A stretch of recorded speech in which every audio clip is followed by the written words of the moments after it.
Selamat pagi Bu, perkenalkan nama saya Brian Lase dengan NIM 433250226 dari Prodi D3 Teknologi Komputer.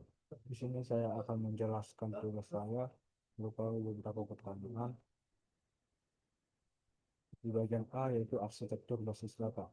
Yang pertama adalah jelaskan arti DBMS. DBMS atau Database Management System adalah perangkat lunak yang digunakan untuk mengatur dan mengelola database secara terstruktur. DBMS juga memungkinkan pengguna untuk menyimpan, mengedit, dan menghapus dan mencari data. Lalu yang kedua adalah menjelaskan dan menggambar komponen utama dari DBMS arsitektur. Untuk komponen dari DBMS adalah yang pertama adalah prosesor yang berfungsi untuk memproses perintah SQL. Yang kedua adalah storage manager yang berfungsi untuk mengelola penyimpanan data di media fisik seperti hard disk dan SSD. Yang ketiga adalah database atau data yang berfungsi untuk menyimpan data secara aktual. Yang keempat adalah data yang dictionary atau metadata yang berfungsi untuk menyimpan informasi tentang struktur database. Yang kelima adalah transaction manager yang berfungsi untuk menjaga konsistensi data yang dikenal oleh user atau application. Lalu ini adalah gambarnya. Yang ketiga adalah apa saja komponen yang ada pada SQL Server 2014. Untuk SQL Server 2014 terdapat beberapa komponen dan fungsi utamanya. Yang pertama adalah database engine yang berfungsi untuk mengelola database dan menjalankan query SQL. Yang kedua adalah SQL Server Management Studio atau SSMS yang berfungsi untuk mengelola dan mengoperasikan SQL Server.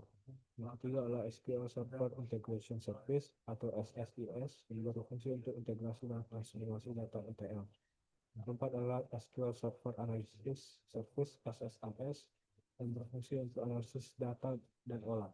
Yang kelima adalah SQL Server Reporting Service SSRS yang berfungsi untuk pembuatan laporan dan visualisasi data. Yang keenam adalah SQL Server Agent yang berfungsi untuk otomatisasi tugas database. Yang ketujuh adalah SQL Server Replication yang berfungsi untuk replikasi data antar server. Yang kedelapan adalah full text search yang berfungsi untuk pencarian data berbasis teks. Yang kesembilan adalah SQL Server Browser yang berfungsi untuk deteksi intensi SQL Server. Yang kesepuluh adalah SQL Server Configuration Manager yang berfungsi untuk konfigurasi layanan SQL Server. Untuk pada bagian B, Introduction to Database, pertanyaan pertama adalah apa itu database? Database atau basis data adalah kumpulan data yang tersusun secara terstruktur dan saling berhubungan, yang disimpan dalam sistem komputer sehingga dapat diakses, dikelola, dan dapat diperbarui dengan mudah. Dua, mengapa menggunakan database? Kita menggunakan database karena mampu mengolah data secara terstruktur, efisien, aman, dan mudah diakses. Penggunaan database sangat penting dalam sistem informasi modern karena volume data yang besar dan kebutuhan pengelolaan data yang cepat dan akurat. Ketiga, kapan database digunakan? Database digunakan ketika data yang dikelola jumlahnya banyak, saling berkaitan, dan membutuhkan pengelolaan yang cepat, aman, serta terstruktur.